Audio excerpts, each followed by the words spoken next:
Bonjour à tous, j'espère que vous allez bien. Vous me rejoignez, je suis avec Hugo Benoît, dirigeant de Cap Atlantique. Bonjour Hugo. Bonjour Karine. On est quasiment en direct, dans les conditions du direct, ici à Patrimonia. Première journée, comment tu as vécu cette première journée intense Ouais, toujours très intense Patrimonia, mais moi j'aime beaucoup y venir, d'abord parce que ça permet de voir effectivement tous nos partenaires. C'est paradoxalement un gain de temps. Moi je dis souvent que c'est un gain de temps dans la mesure où ça nous évite d'enchaîner ensuite au fil de l'année les rendez-vous dans les cabinets. Et puis ça permet aussi d'humer un peu l'humeur de la profession. Et en ce moment il y a quand même deux, trois sujets.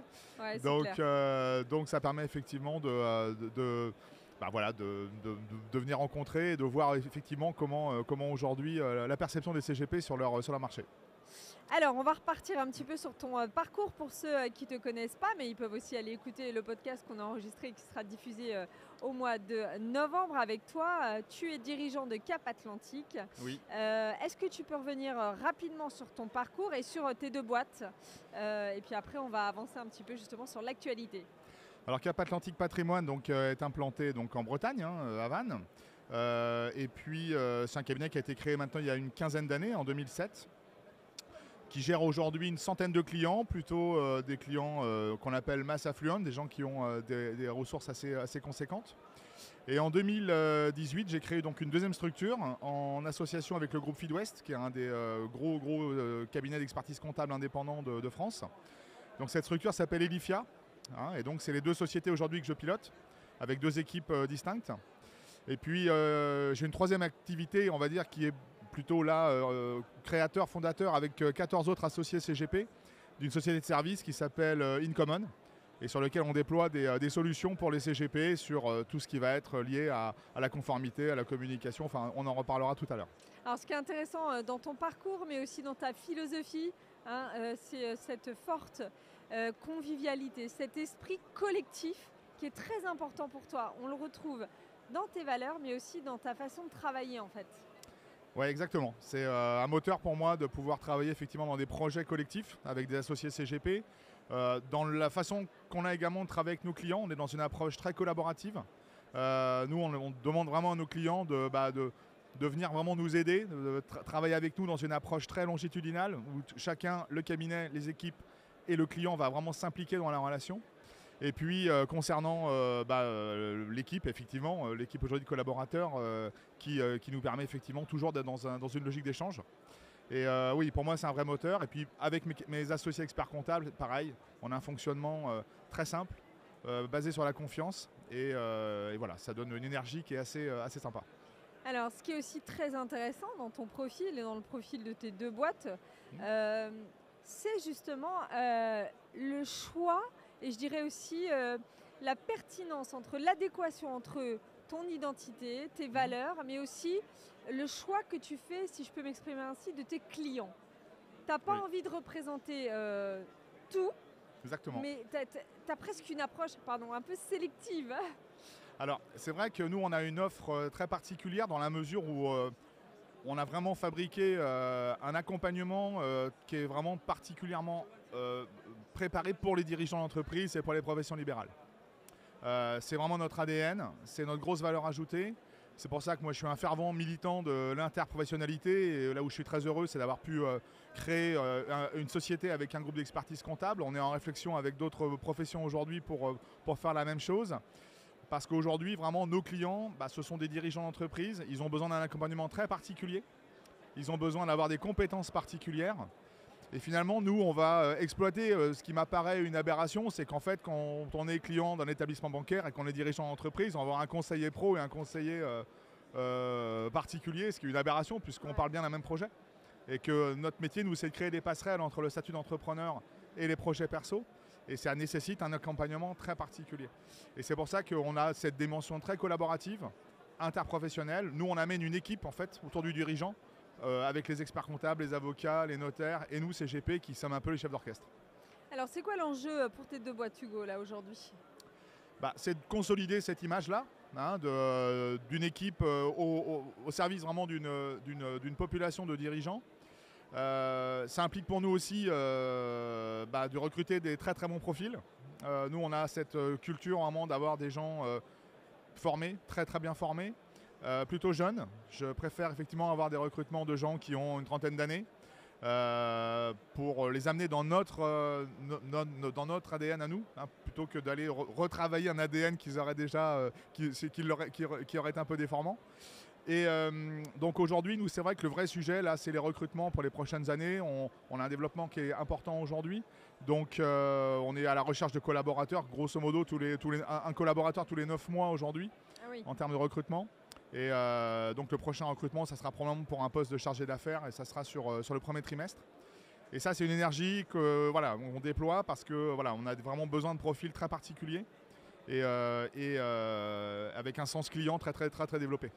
Alors tu parles de sens client, moi j'ai envie de te demander, est-ce que tu as vu les attentes clients, les demandes, les questions, les réflexions évoluer en 20 ans, on peut le dire, hein. On ne va pas trahir ton âge, mais...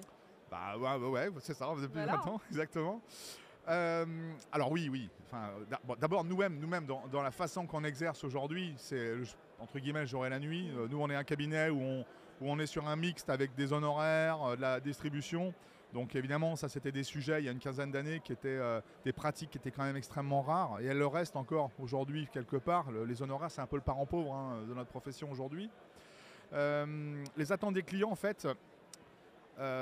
depuis quelques années, moi, je trouve que nos clients, ils nous demandaient pas beaucoup finalement de la performance sur les placements. Alors je pense que ça va changer parce qu'on a une remontée des taux. Ils étaient plus sur de l'épargne tranquille, sur du long terme. Ouais, et puis ils savaient finalement que l'argent ne rémunérait pas, sauf à prendre des risques importants. Donc là par contre, on voit bien que nos clients commencent à être plus exigeants sur le rendement, et c'est normal, on est là pour ça.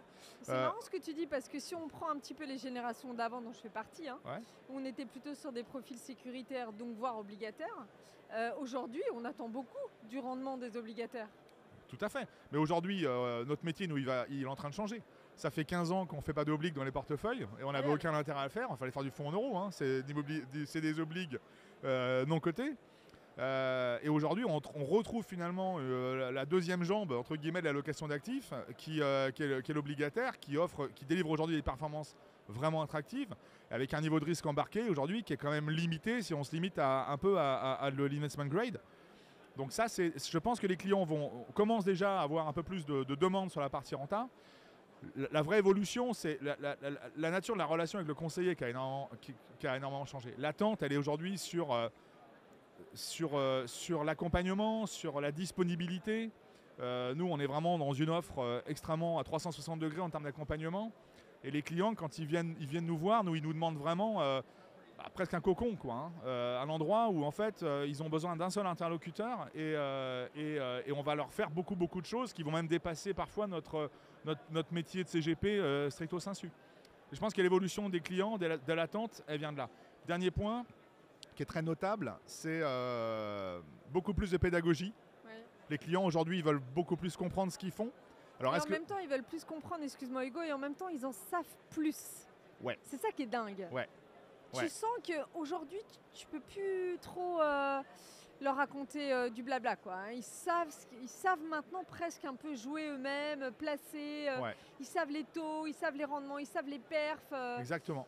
On est un peu acculé. Exactement. Par contre, ils ont besoin, étant plus éduqués, entre guillemets, à tous ces sujets que tu évoques, ils ont après, moi, ils me demandent beaucoup pour mettre un peu, ouvrir le capot, quoi. Ça marche comment la finance ? Alors il y a aussi, je crois, une volonté des gens de quand même donner un peu plus de sens à ce qu'ils font en termes de placement. On parle beaucoup de fonds environnementaux, ESG, ISR. Ça, c'est un vrai sujet qui est incontestable. Nous, on a carrément des demandes pour vraiment ce qui ne nous arrivait jamais avant, pour placer l'intégralité du patrimoine sur des fonds actions avec des normes ISR et ESG. Et des clients qui parfois nous disent je sais que ça peut fortement dévisser, mais en fait, c'est ce que je souhaite parce que finalement, je n'ai pas besoin de cet argent. Et il faut au moins qu'ils servent à quelque chose. Et je trouve que c'est extrêmement intéressant. Et nous, on est vraiment sur une structure d'accompagnement sur ces sujets-là qui sont importants pour nous. Et voilà, je dirais une attente du conseiller qui a beaucoup changé de ce qu'on délivre en fait comme service. Nous, on se présente comme une boîte de services financiers finalement. On n'est pas une boîte de gestion de patrimoine. On fait tout ça bien sûr, mais on fait aussi du service financier, pédagogie Et je pense une exigence sur les rendements qui va s'accroître dans les prochains mois. Alors, qui dit exigence sur les rendements, dit donc attente forte, dit mouvement sur les portefeuilles. Ça a été quoi un petit peu là, les mouvements que tu as actionnés ces dernières semaines? Alors nous, dans le cabinet, on est souvent sur des positions très longues. Mais là, pour le coup, depuis un an, on a fait des gros mouvements. C'est-à-dire que on a soldé toutes les positions immobilières. Alors là, pour le coup, on a été très bon en termes de timing au premier trimestre 2023. On a aussi beaucoup désensibilisé les portefeuilles aux actions. Alors là, pour le coup, on l'a fait un peu tôt, hein, clairement.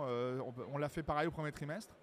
Et en fait, on a beaucoup stocké des produits structurés sur des taux fixes.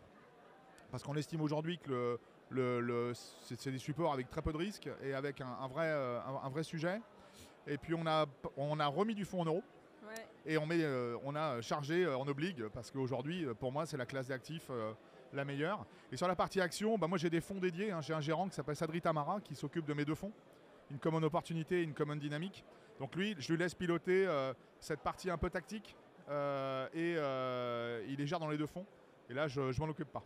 Donc, j'aime bien justement, tu parlais d'Incommon là, tu parlais de ces 14 sociétés. Hein. En gros, vous faites du brainstorming. Ouais. Tu m'as raconté que vous avez une réflexion en amont sur comment fournir des outils aussi, hein, des choses carrément tangibles, hein, pragmatiques. Ouais, hein. tout à fait. Fort justement de vos constats. Bon, alors après, tu les commercialises, mais normal, c'est ton business model en fait. Est-ce que tu peux justement me parler de tes actus par rapport à ça? Alors nous en fait sur Incommon, donc on est effectivement, on était 7 au départ, là maintenant on a un nouvel associé qui est arrivé cette semaine, on est très heureux. Donc on est 14 aujourd'hui, on a 3 salariés, hein, c'est une société qui est basée à Paris. Et en fait, comme tu le disais, c'est une sorte de think tank, un brainstorming, et, où on fait émerger nos problématiques dans nos cabinets. Donc ça va être par exemple la conformité, bien évidemment. Et en fait, on les règle en mettant en commun des moyens financiers, évidemment, pour répondre vraiment aux problématiques dans nos cabinets. Donc on a créé un outil qui s'appelle Musk Compliance, qui est commercialisé auprès des autres CGP depuis quelques semaines. Et Musk Compliance en fait règle en fait la conformité pour un CGP d'une opération quelle qu'elle soit, en CIF, en ORIAS, ainsi de suite, en 5 minutes. Voilà. Et c'est nous, c'était notre cahier des charges.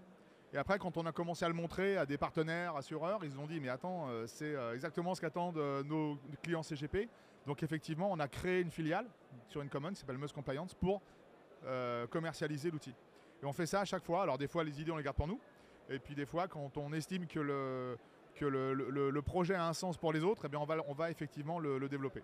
Et on a d'autres projets, mais je ne peux pas en parler pour l'instant. J'allais te demander là pour finir tes actus. Alors du coup, la grosse actu, c'est pour Musk Compliance, c'est vraiment le début de commercialisation. On a un partenariat qui s'est monté avec Viplus pour accompagner finalement leur cabinet à prendre l'outil et à vraiment se mettre en conformité. Et puis sur les structures CGP, nous on va rentrer les 3 mois de fin d'année. Travaillons avec des dirigeants d'entreprise, on a un gros travail à faire sur tout ce qui va être épargne retraite, c'est un vrai sujet chez nous, donc on va beaucoup collecter là, sur ces sujets-là. L'épargne salariale qui est également un très gros sujet chez nous. Et puis on aura les renégos de contrats de prévoyance comme on fait tous les ans. Les 3 derniers mois c'est assez intense et puis après on a également une grosse campagne lié à tout ce qui est outils de défiscalisation, ainsi de suite, ainsi de suite. Bon, j'espère qu'on aura le plaisir de reparler de tout ça, Hugo, parce que c'est assez dense. Hein. Hugo Benoît a été avec moi aujourd'hui. J'ai eu le plaisir de te recevoir de nouveau. Ouais. On peut découvrir justement ton podcast dès le mois de novembre. Et puis tes actualités, j'imagine, en 2024, un petit peu plus longuement avec nous au micro de Passion Patrimoine. Merci d'avoir été avec nous, Hugo. Merci, Karine. Toujours un plaisir. Évidemment, on peut te trouver sur LinkedIn. Tu es le dirigeant de Cap Atlantique Patrimoine. Et d'Elifia. J'y tiens. Et tu es breton. Breton. Waouh. Breton du Sud. Merci. Merci, Karine.